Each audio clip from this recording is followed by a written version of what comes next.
좌석을 정돈하여 주시기 바랍니다. 감사를 계속하겠습니다. 다음 증인 및 참고인에 대한 신문을 하도록 하겠습니다. 증인 및 참고인 명단은 배부에 드린 유인문을 참고해 주시기 바랍니다. 출석한 증인 및 참고인의 본인 여부에 대해서는 행정실에서 확인을 하였습니다. 증인과 참고인을 소개해 드리겠습니다. 호명을 받으신 증인과 참고인께서는 자리에서 일어서 주시기 바랍니다. 먼저 증인입니다. 오인환 포스코 부사장입니다. 네, 앉아주시기 바랍니다. 변동원 현대건설 부사장입니다.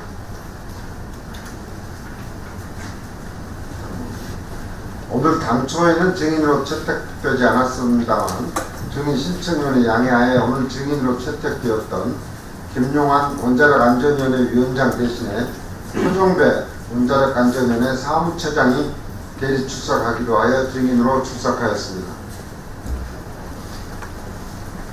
이어서 참고인을 소개해드리겠습니다.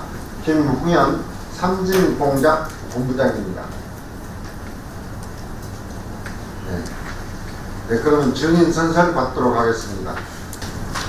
선서 본인은 국회가 실시하는 2016년도 국정감사와 관련하여 산업통상자원위원회에서 정언을 함에 있어 국회에서의 정언, 감정 등에 관한 법률 제7조 제8조의 규정에 의하여 양심에 따라 숨김과 보탬이 없이 사실 그대로 말하고 만일 진술이나 서면 답변에 거짓이 있으면 위정의 벌을 받기로 맹세합니다.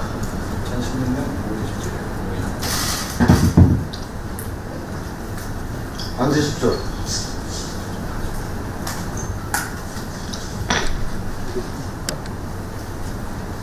질의 시간은 위원님께 배정된 보충 질의 시간 범위 내에서 하는 것으로 간사간에 합의하였으니 시간 배분에 신경을 써주시기 바랍니다. 아침에 말씀드렸습니다만 보충 질의 시간은 7분으로 하겠습니다.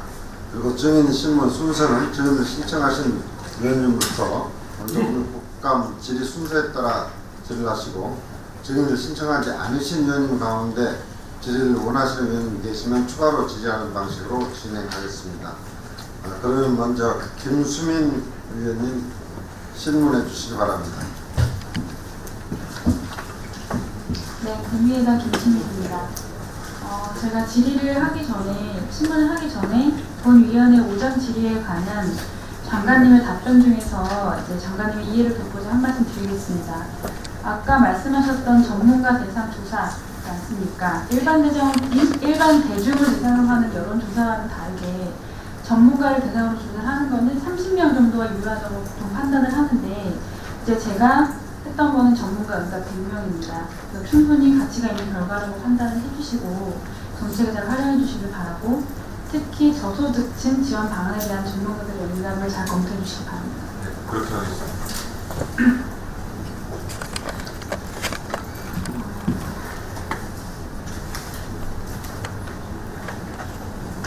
현대건설 부사장님 말씀 드리겠습니다.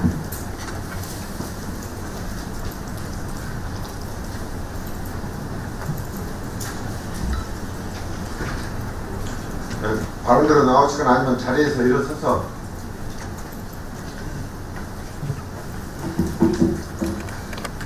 변동환 부사장님은 지금 현대건설에서 동서발전의 당진화력 9호기의 건설을 맡고 계세요. 예. 네, 근데 동서발전의 당진화력 9호기의 경우에 현대건설이 보일러 부분에서만 손실의 일정 부분 본 걸로 제가 들었습니다. 예. 24억 원 정도가 된다고 들었어요. 예. 근데 그거는 9호기 한 뒤에서 그 공정중 일부인 보일러에서만 관한 부분이고 9호기 전체를 보면 약 100억에서 200억 정도의 이익을 본 걸로 제가 들었습니다. 맞습니까? 실제로는 한 5, 60억 정도. 5, 60억이요. 그것도 이제 발주처하고 예. 최종적으로 저희가 추가 비용 요청한 거를 받았을 때. 근데 보일러 시공을 맡은 삼진공작이 지금 9호기 한 개에서만 110억 원의 손실을 봤다는 사실은 잘 알고 계시죠? 소위실이 저희들은 안 났다고 생각을 하는데 삼진에서는 났다고 얘기하고요. 네. 삼진 계약 금액이 참고로 272억입니다. 네. 그 중에 저희가 추가로 272억. 네. 계약 금액이 2배로 증액을 해서 네네. 543억에 삼진하고 계약을 해서 공사를 끝냈기 때문에 예. 저희로서는 손실이 없을 거라고 생각하고 있는데 삼진에서는 이제 손실이 있다고 얘기를 하고 있습니다. 손실이 없다고 생각하는 거는 두 분의 의견이 다른 게 아니라 실제 팩트로 손실이 삼진공대에서 있습니다.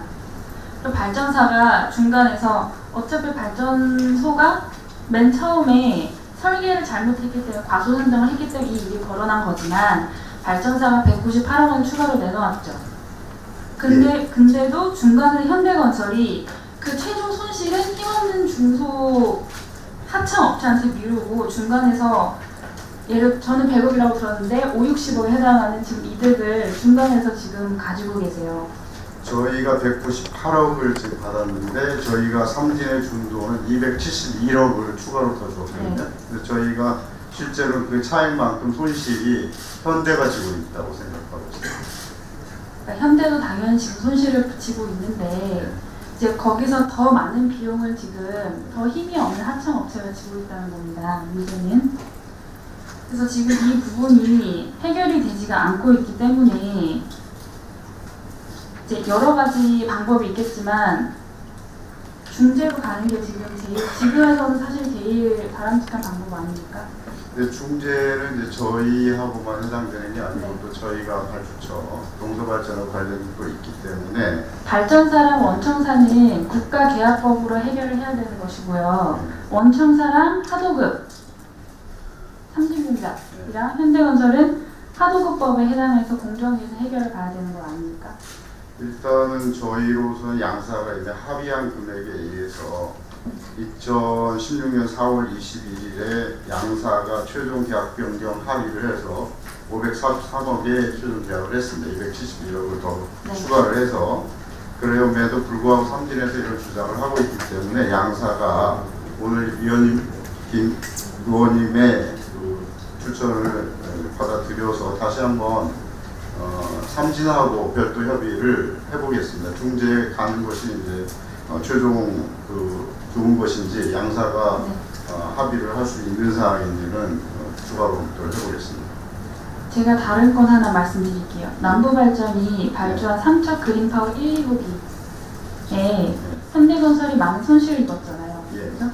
근데 이에 대해서 중재를 현대건설이 신청을 했는데 남부발전이 중재를 거부했죠. 거부하지만 지금 이제 심리를 진행하고 있습니다. 네. 이 부분에 관해서 네. 남부발전이 너무 당연하게 중재를 받아들였어야 된다고 생각을 하시나요? 저희는 이제 아까 당진하고 삼척하고 좀 차이가 있습니다. 네. 그 삼척 같은 경우에는 저희 이제 그러니까 차이가 있는 내용은 제가 잘 알고 있습니다. 네. 근데 중재를 받아들여야 되는지 안 받아들여야 되는지를 예안이로 말씀 주시죠. 받아들여야 된다고 생각하고 있습니다. 이거는 원청과 하청업체도 똑같이 적용되는 논리입니다. 두 분이서 그러니까 두 업체가 합의를 해야 되는데 네. 지금 삼진에서는 공정위에서도 지금 도와주지 않고 있고 하도급법에 있어서도 이길 수가 없고 지금 중간에서 제일 큰 손해를 보면서 힘들어하고 있어요. 그 삼진 같은 경우는 아까 말씀드린 대로 양사가 최근 금년 4월에 합의를 해서 추가 금액 계약을 했기 때문에 그럼에도 불구하고 추가 손실이 있다고 하면 6월 말에 완공이 됐기 때문에 2개월 동안에 추가 비용 발생된 게 얼마나 되는지 그런 거에 대해서 양사가 다시 한번 협의를 하겠습니다. 사장님 더 발언하실 거 있으면 발언하시고 참고인으로 나오신 삼진공작 김홍현 상무이사님께서 발언해 주시기 바랍니다.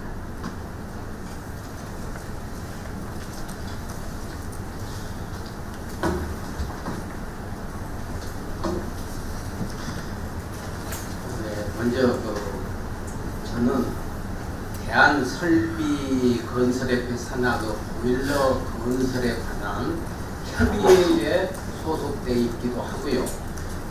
개별적으로는 삼진공작 주식회사의 발전 프로젝트를 담당하고 있는 공장입니다.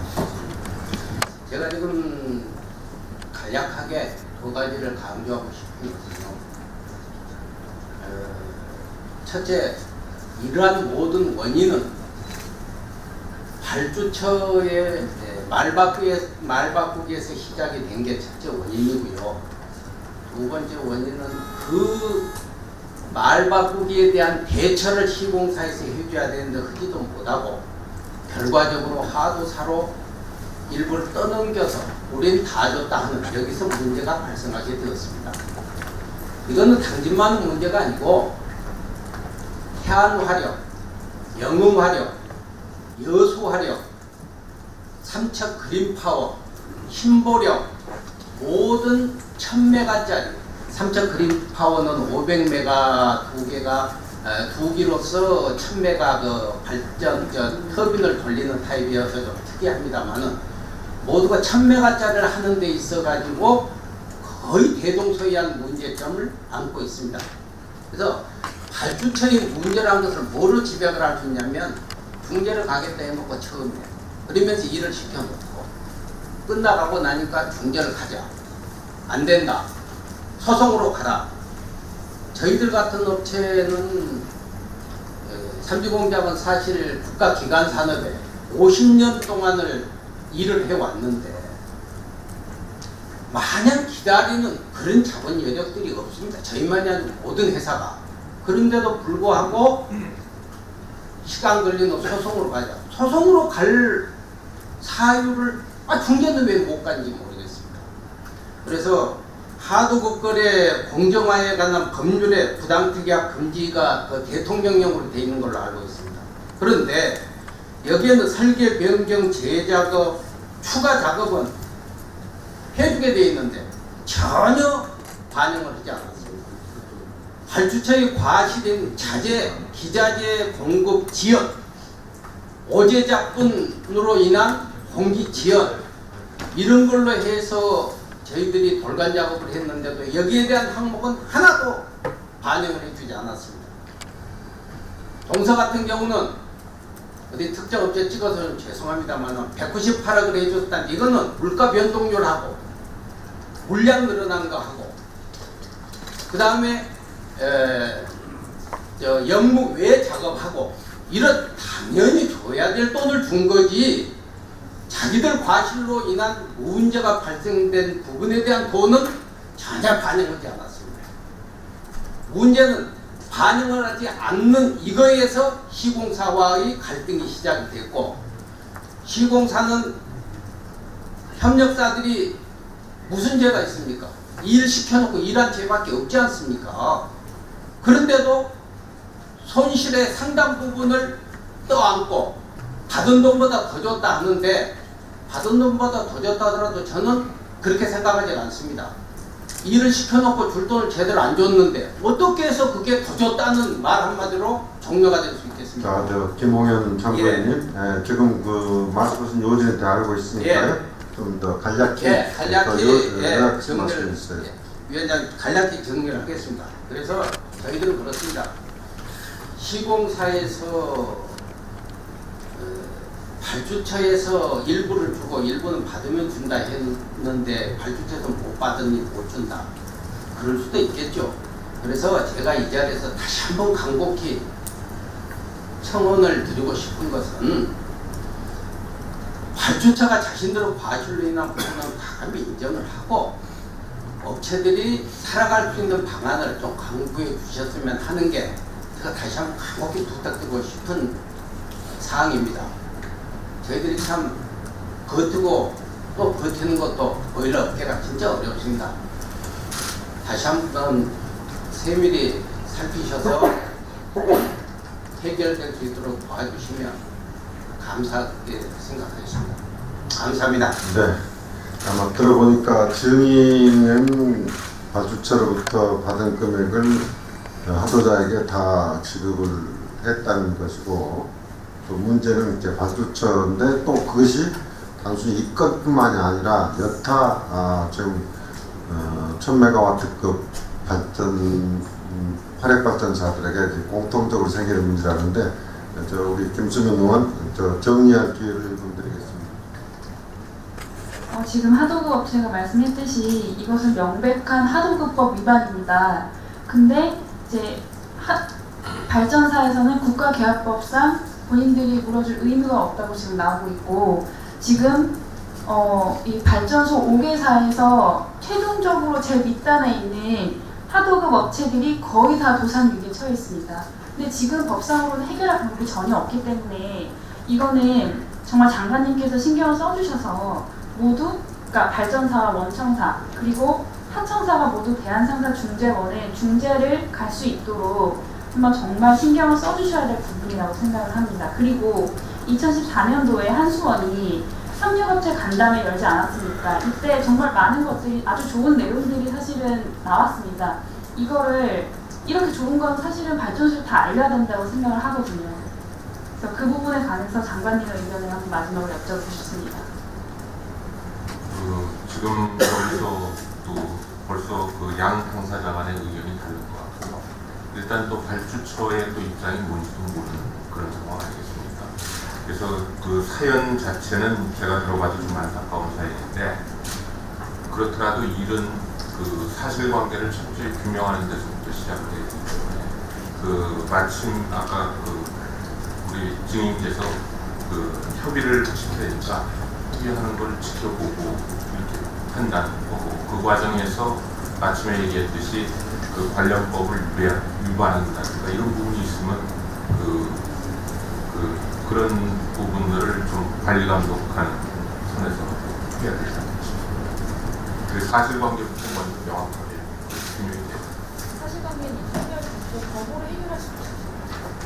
근데 제가 지금 뭐 동서발전 사장이 많이 동서발전 사장의 얘기가 뭔지 모르고, 근데 중재는 잘 아시겠지만 양 당사자가 합의가 있어야 되지 않습니까? 그럼 정부가 어떤 사실관계도 제대로 모르면서 그 일방한테 중재로 가라고 이렇게 강요할 수 없지 않습니까?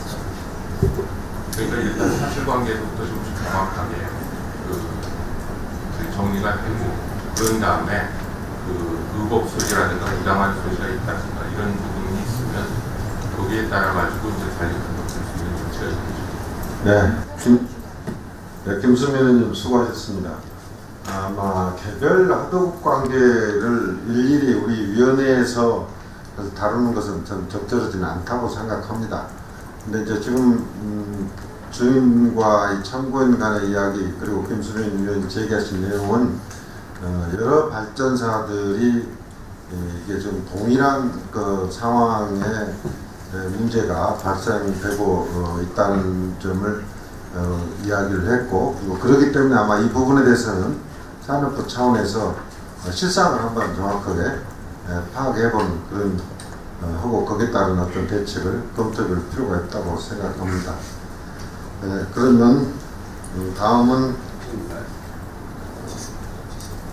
권칠성 위원님 질문해 주시기 바랍니다. 네, 안녕하십니까. 경기도 화성시 출신 권칠성입니다. 저는 저 포스코의 오인환 부사장님을 신청을 했습니다. 나오셨습니까?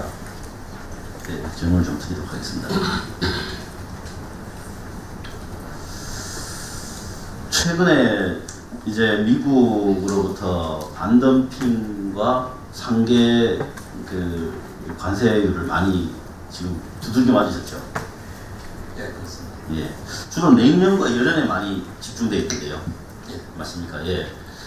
이게 제가 사실관계를 몇 개 여쭤보겠는데요. 미국에 있는 6개 철강업체가 제소를 해서 시작된 게 맞습니까? 예, 그렇습니다. 주요 내용이 어떤 겁니까? 제소한 주요 내용.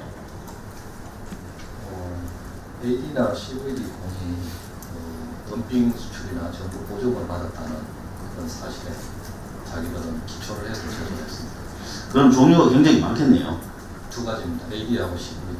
아니요, 그 말고 그 제소한 내용이 종류가 보조금 종류라고 주장하는 내용이 종류가 예, 보조금은 45가지의 보조금 종류라고 나왔습니다. 45가지요. 예. 이게 이제 상대가 있는 일이고 해서 이제 사실관계를 좀 확인하고 또 업계의 입장을 좀 듣고 또 장관님 최종 의견을 좀 듣는 걸로 좀 진행을 하도록 하겠습니다. 포스코에서 올해 그 미국으로부터 예비 판정보다 더 높은 관세율을 맞은 게 맞습니까? 예, 그렇습니다. 예비 판정은 이제 냉년하고 열연만 좀 말씀해 주시면 얼마 정도입니까? 잠시 자료를 보면서. 예, 뭐 더 올라갔다는 거는 사실관계가 맞는 거네요. 예, 그렇습니다. 예. 근데 이게 이제 미국의 AFA 때문이라고 하는 의견이 많은데 저 업계에서도 그렇게 생각하십니까? 예, 그렇습니다. 예. 예, 때문이라고. 그럼 그동안 업계에서는 이 AFA가 이제 작년이잖아요. 그동안에 어떤 준비를 하셨습니까? EFA라고 특별하게 저희가 준비를 하는 건 없고요. 실사 나오는 과정에서 네. 저희가 대비를 해야 됩니다. 예. 저희는 이제 상계관세 조사 과정에서 상무성 질의가 나옵니다. 네. 그에 대해서 이제 9차례에 걸쳐갖고 약 한 3,000여 페이지에 해당하는 답변서를 이상부에 제출을 했습니다. 그리고 이거는 포스트뿐만 아니고 저희 관계사, 수출 상사, 전부도 해당이 되는 사항입니다. 그리고 저희 회사는 담당 직원 4명을 포함해갖고 회계사 8명, 변호사 4명 등 많은 전문 인력이 투입돼갖고 이 방대한 자료에 대한 철저한 답변과 실사 수긍을 하였습니다. 그리고 미국에는 저희 현지로는 UPI가 있는데 UPI 사장 예. 공천을 출소시키려고 했는데 이것도 무산이 된 바 있습니다. 예, 알겠습니다. 그러면 어쨌건 정부에서 받은 보조금이 뒷리가 돼서 지금 이제 관세를 맞은 거잖아요. 예, 그렇습니다. 지금 그렇게 되는 거잖아요. 그러면 정부하고 이런 그 정책에 관련해 가지고 보조금 정책에 관해서 정부와 대응책을 논의하신 적은 있습니까? 예, 정부도 답변서를 제출해야 되고요.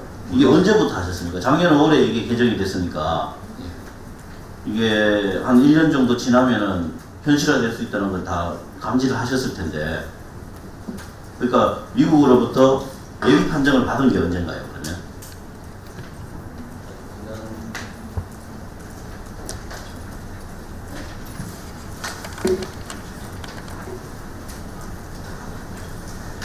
예, 뭐 그러면은 그 이후에 판정 난 이후에 정부와 상의를 하신 걸로 그렇게 하면 되겠습니까?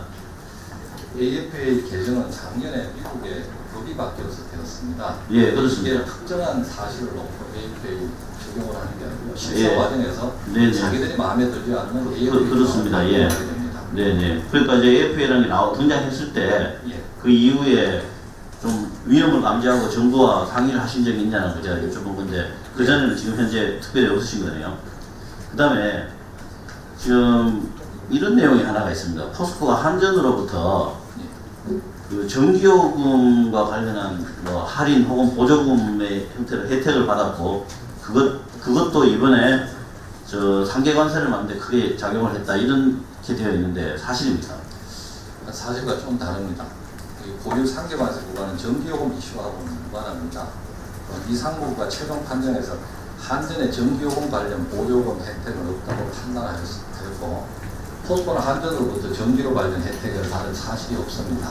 근데 한국 정부의 적정 가격 이상의 전기료 구매 이래가지고 1.64% 벌칙 관세를 받았는데요. 그거는 조금 다르고요. 예. 이 상무부가 45개 보조금 프로그램에서 일괄적으로 벌칙 관세를 부과했는데 이 중에는 전력 판매 지원금이 한 건이고요.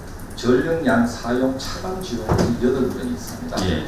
여기서 각각 1.64%가 나는데 이것은 무엇인가 하면 제수자 측이 주장하는 바와 같이 전기를 저렴하게 공급하는 게 아니고 전기의 지금 미국에서 인정을 안 한 거죠. 그 해명에 대해서. 아니, 요 항목 자체가 예. 전기의 효율적인 사용에 대해서 주어지는 인센티브 프로그램입니다. 네. 전기요금 싸다고 때린 게 아니고 그런 거랑 다르단 말씀이시죠? 그렇습니다. 여기에 대해서 자기들이 벌칙 과세를 붙이는 그럼 그 관련되는 자료를 나중에 주실 수 있으면 예. 뭐 제가 강요할 수 없으니까 그럼 주실 수 있으면 좀 주시고요. 그 장관님한테 좀 질문을 드리겠습니다. 지금 AFA가 등장하면서 뭐 업체의 입장에서 보면 일방적으로 불리한 결과가 나올 수 있다. 뭐 이렇게 예상할 수 있는 거잖아요. 준비를 철저히 안 하게 되면 그런 결과가 나올 수 있죠. 예. 그래서 지금 WTO에 제소하실 건지 그리고 이게 철강업체에만 국한된 건지 이런 것들에 대해서 한번 좀 종합적으로 좀 의견을 좀 말씀해 주십시오. 1차적으로는 연례 재심 과정이 있기 때문에 그 재심 과정에서 AFA가 부당하게 또 과다하게 그 적용된 부분에 대해서 적절하게 그 소명을 하는 게 제일 중요하다고 생각합니다. 네, 그리고 그 이번 철강 제품 미국 조치에 대해서는 현재 그 업계 전문가의 추적에 하여튼 그 1차적으로 그런 조치를 취한 다음에 그다음 그 조치를 어떻게 할지 신중히 검토를 하고 있고요. 그러니까 이게 보면 이렇게 보이거든요. 우리나라에서 산업 지원 정책이라고 하고 사실상 이런저런 이제 그 이제 혜택을 준 거를 미국에서 관세로 다시 들어가는 이런 꼴이 되잖아요. 그거는 이제 상계 관세 적용할 때문에 그러니까, 예. 지금 아까 우리 그 증인이 해명했듯이 전기료 관련돼 가지고는 그 상계 관세 인정 소지가 없다고 분명히 예, 미국이 그러니까 얘기했고요. 그러니까 이 AFA를 포함해 가지고 이 철강 반덤핑 문제는 제가 미국 상무장관, 미국 그 USTR, 그 다음에 주한 미국 대사, 그 다음에 상무부 부차관, 또 우리 대표단이 어깨랑 같이 가서 설명도 하고, 그래서 최근에는 아니, 제가 전기료만 말씀드린 건 아닙니다. 전기료는 이게 한 40가지 종류 중에서 하나입니다. 그러니까 예. 제가 말씀드린 것도 이런 철강을 포함해 가지고 이게 AFA가 철강만 적용되는 게 아니거든요. 다른 예, 업종에도 그럼요. 적용이 되기 때문에 예. 네, 그런 부분에 있어 가지고 그 너무 과도하게 그 AFA가 적용되는 것은 문제가 있다는 점을 분명히 미국 그럼 지금 철강 이외에도 저 얼마 전에 있었던 그 삼성전자 냉장고하고 철강 이외에도 또 지금 적용된 게 있습니까? 이건 AFA는 상계 관세라든가 그 반덤핑 관세를 그 이게 현실적으로 해서 적용된 사례예요. 적용될 소지가 있는 거죠. 그 소지가 현재로서는 여기밖에 없는 거죠. 어떻게든지 한쪽으로는 그런 거에 걸려들지 않도록 그 철저하게 그 자료 준비를 하도록 하고 있고, 미국에 대해서는 이런 정도로 자료 준비를 했는데 왜 이게 과도하냐 하는 걸 아주 그 여러 경로를 통해 가지고 지금 얘기를 하고 있습니다. 그러니까 여러 가지 보조금 프로그램들이 미국의 AFA에 걸리지 않도록 그 정책 수단을 좀 바꾸는 방법을 적극적으로 생각해 보셔야 됩니다.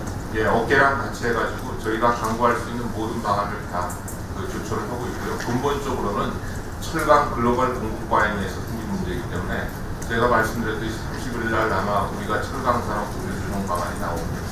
네, 그런 것들도 미국 측에 설명을 해가지고 우리가 그 과잉 공급에 크게 그렇게 기여해서 생긴 건 아니다라는 점도 설명을 하도록 하겠습니다. 네, 권칠승 의원님 수고하셨습니다. 다음 손금주 의원님 신문하시겠습니다.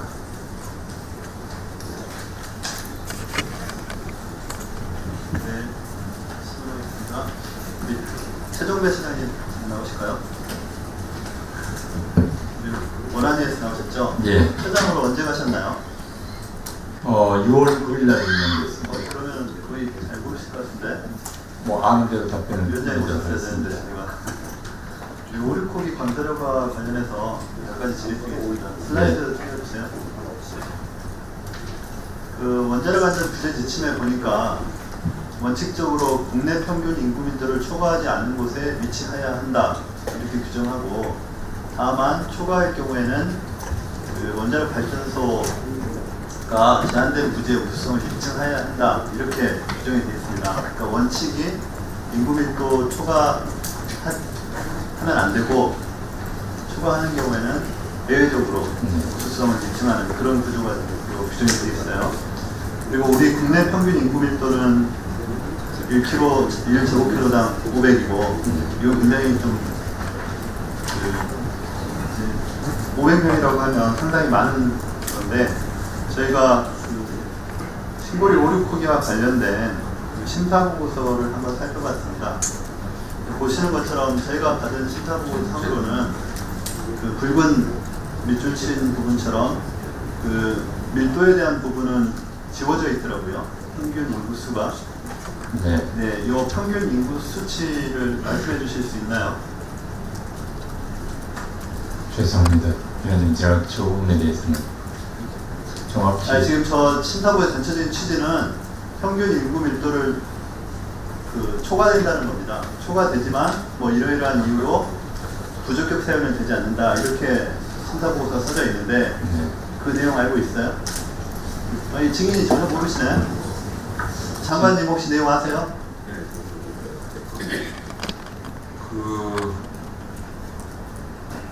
저희 우리 국장님 내용을 아니까. 네네. 국장님 수치 말씀해 주시면 되는 거니까. 이거 시간에 쫓기다 보니까 항상 예, 저 혼자는 하러 예, 실장관입니다. 저희가 파악하고 있기로 인구 밀집 지역 원전 위치 제한 규정이라고 하는 게 있습니다. 지금 저 블랭크 안에 있는 수치만 말해달라는 거잖아요. 이 수치는 저희들이 아니, 그럼 그렇게 얘기를 하셔야지 시간이 다 돼야 되는데 그렇게 하시면 안 되죠. 자, 알겠습니다. 앉으세요. 네.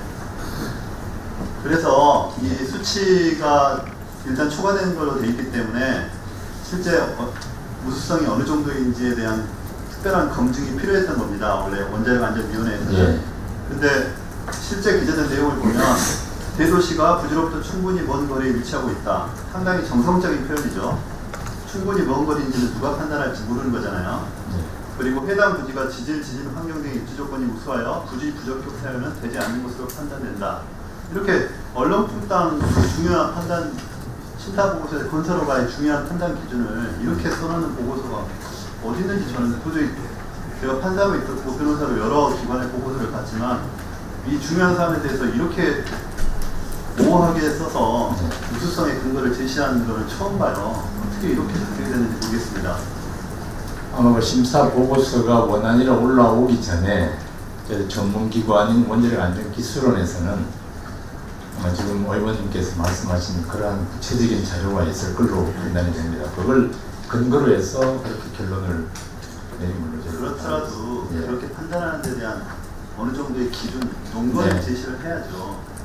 뭐 몇 미터 떨어져 있으니까 어떤 면에서 적정하다든가 이런 표현이 있어야지. 이렇게 모호하게 국민들한테 보고서를 써놓으면 어떻게 하겠다는 건지. 문제가 파악을 그리고 하고 있습니다. 다음 네. 물어보겠습니다. 신고의 오르코기에 대한 방사선 환경영향 평가 시에 체르노빌이나 후쿠시마 원전에 발생한 사고와 같은 중대 사고에 대한 평가가 있었습니까? 예, 중대 사고에 대해서는 있었습니다. 중대 사고에 대한 평가가 있었어요? 예. 다음 슬라이드 보여주세요. 그 건설허가 신청 당시에는 중대 사고에 대한 규정이 없었어요. 환경영향 평가 고시 자체가 6월 말에 개정됐는데 그 이전에 건설 평가를 했기 때문에 중대 사고에 대한 평가가 없었을 것 같은데 있었어요? 중대 사고에 대해서는 방금 의원님께서 얘기하신 것처럼 법에는 평가를 했으면 결과를 저희한테 주셔야 됩니다. 예, 그걸 제가 확인하겠습니다. 했어요, 안 했어요? 법에는 지금 말씀하신 것처럼 이 법은 예. 이후에 개정됐기 때문에 예, 킨스에서 아니 이렇게 준비를 안 하시고 증인으로 오셨으면 위원장을 나오라고 해야죠. 처장님 6월달에 가신 건 이해를 하는데 예. 지금 지진에 관련된 문제고 오류포기에 관한 질이라는 걸 충분히 이해하실 수 있는데 이렇게 준비 없이 나오셔가지고 뭘 물어보겠어요. 처장님께 이 이후의 질문들을 어떻게 합니까? 이게 지금 그냥 증인 신문을 하는 이 귀한 네. 국회의원님들이나 국무위원님들이 계신데 국무위원 그리고 관계자들이 계신데 지금 시간이 너무 아깝게 돼버리잖아요. 죄송합니다. 지금 중대 사고에 대한 평가가 있었는지 있었으면 그 결과를 저희한테 보내주시고요. 예, 그렇게 하겠습니다. 사실은 이 부울경 지역에 10기 네. 원전이 있기 때문에 이 부분에 대한 검토가 충분히 있어야 되는 겁니다. 그런데 고시가 오류코기 건설 평가 이후에 개정이 돼버려요. 중대사고에 대한 평가가 있게 되면 혹시라도 건설 허가를 하는데 불리한 사정으로 있을까봐 네. 고시 개정이 이후에 된 건지 이 부분은 좀 더 확인을 해봐야 되겠습니다만 어쨌든 중대사고에 대한 평가가 있었는지 그리고 추가로 가능하시면 원안위에서 그 환경영향 평가 고시 개정의 취지 경과 이런 부분까지 조사해가지고 저희한테 보고를 해주세요. 예, 그렇게 하겠습니다. 저 사무처장님, 예. 지금 저 소관위원회가 달라서 원안위원장이 지금 출석 안 하시고 사무처장이 지금 오셨는데, 예. 그것은 원안위에 저기서 공문으로 저희 위원회로 그 방금 손의원 질문하신 내용에 대해서는 회신을 해주시기 바랍니다. 예, 그렇게 하겠습니다. 지금 처장님께는 더 질의할 필요가 없을 것 같습니다. 내용을 잘 모르셔가지고 네, 들어가셔도 되겠습니다. 죄송합니다. 네, 아까 김수민 의원 질의한 것 중에 좀 추가해서 아직 안 끝났습니다. 예, 제가 질의를 하겠습니다. 지금 증인으로 나오신 분이 누구 계시죠? 현대건설 부사장님 잠깐 나와보시겠어요? 1분만 바랍니다. 그리고 제가 보니까 이게 전형적인 하도급법 위반 사항이에요. 그렇죠? 협력업체에 대해서 이렇게 계약하고 별개로 네. 의무를 부과하는 거는 당연히 하도급법 위반 사항인데 지금 국가계약법의 일부 조건 때문에 하도급 그 계약 주체 간의 네. 계약 내용에 대해서는 제한을 받는단 말이에요. 네. 하지만 그 규정 때문에 지금 법률 해석상 하도급법 자체가 적용되지 못한다고 하면 너무 부당하다는 거죠, 지금. 그리고 이거는 여기 계신 분들이 대부분 그렇게 생각을 할 겁니다. 그러니까 계약 변경이나 계약 이후에 발생한 여러 사정 변경의 그 손실을 왜 협력업체, 그러니까 가불관계에서 의리 부담을 해야 되냐에 대한 부분은 우리 사회에서 계속 문제제기를 하는 부분입니다. 특히 현대건설처럼 이렇게 순위 1순위에 드는 업체에서 그리고 이 국가 공공기관의 업무를 하면서 이런 행태를 보이는 건 문제가 있다고 생각을 해요. 그래서 아까 설명드렸다시피 저희가 발전 자회사에 공사를 하면서 저희가 공사비를 추가 금액을 받지 못하더라도 지금 삼진 같은 경우에 272억 계약 금액에서 아까 그 말씀하신 추가 변경이나 또 자재 지원에 의한 돌반비 그 91억을 포함을 해서 271억을 이게 결국 2배의 계약 금액이 됐어요. 그래서 저희는 543억을 지급을 했고, 그래서 공사 만약에 지급을 안 했으면 삼진 같은 회사는 이게 지금 금년 6월달에 준공이 끝났거든요. 그러면 그 사이에 저희가 지급을 만약에 안 했다 그러면 삼진이 공사를 할 수 있었겠습니까? 결국은 저희가 동서발전에서 돈을 받지 못하더라도 지급을 계속해서 공사를 끝냈고요. 금년 4월 달에 최종 양사가 합의를 해서 543억으로 계약금액 2배를 가지고 합의를 했습니다. 그 이후에 2달 뒤에 준공이 됐으니까 만약에 삼진이 아직도 비용이 추가로 발생됐다고 하면 마지막 2달 동안 시운전한 뭐 인력이 있을지 모르겠습니다. 혹시 이제 그런 부분이 있다고 하면 아까 김수민 의원님께서 이제 업체에서 이런 손실이 나면 되겠느냐 하니까 저희도 다시 협의를 해보고 검토를 해보겠습니다. 이렇게 답변을 드린 거고요. 저희가 동서발전에는 그동안에 저희가 받지 못한 추가 금액 198억을 전체 공사비에서 받은 거예요. 30분뿐 아니고. 근데 이제 저희가 133억을 추가로 지금 요청을 해놓은 상태입니다. 동서발전에. 근데 그거에 대해서는 저희가 중재로 할 거냐 또 동서발전하고 협의를 해서 합의를 할 거냐는 6월 달에 지금 이제 준공이 됐기 때문에 지금 협의 중에 있습니다. 그래서 저희는 중재 여부를 떠나서 일단은 발주처하고도 좀 협의를 해서 잘 하고 또 삼진이나 이런 협력사들하고도 협의를 해보겠다 이렇게 답변을 드린 겁니다. 다만 이제 삼척에 대해서는 저희가 그 3,600억 정도 손실이 났는데 사실은 당진 같은 경우는 동서발전하고 그런 이제 합의를 해서 잘 추진이 됐는데 삼척은 남부발전하고 저희가 한 푼도 추가 금액을 받지 못했고 아직까지도 지금 3,600의 손실을 현대하고 GS건설이 안고서 하청사 협력사들은 전부 돈을 지급을 했어요. 그러니까 지금 공사가 지금 진행이 되고 있고요. 4호기 중에 2호기가 지금 지금 시운전에 들어갔고 2호기가 내년 7월이면 끝납니다. 그런 협력사를 저희 현대가 만약에 지급을 안 하고 있으면 공사를 못 했겠죠. 지금 계속 투입을 하고 있습니다. 저희 국가기 70% 가지고 협력사들이 운영이 안 됩니다. 지금 직불로 해서 현재 발생되는 비용대로 지금 지급을 하고 있어요. 그래서 그런 부분은 남부발전이나 이런 발전 자회사에서 저희 중재 신청을 받아들여서 중재에 좀 임해 주시면 감사하겠습니다. 이런 거를 의원님께 이제 협조 요청을 드리는 거예요. 남부발전이나 현대발전과 현대건설 사이의 문제는 네. 전형적인 계약 관계입니다. 네. 계약을 주로 우리가 어떻게 했느냐의 문제이고 네. 지금 현대건설과 협력업체 관계는 하도급 관계이기 때문에 네. 법률적인 것이 달라지잖아요. 네. 이제 협력업체에 대한 보호 문제는 신대건설 통해서 법적으로 조치를 취해주시면 감사하고요. 나머지 부분을 통해서 건설발전과 남부발전과 다루시면 되는 거고 국가 전체적인 계약 관계에 있어서는 산업자가 감사합니다. 네, 송금주 의원님 수고하셨습니다.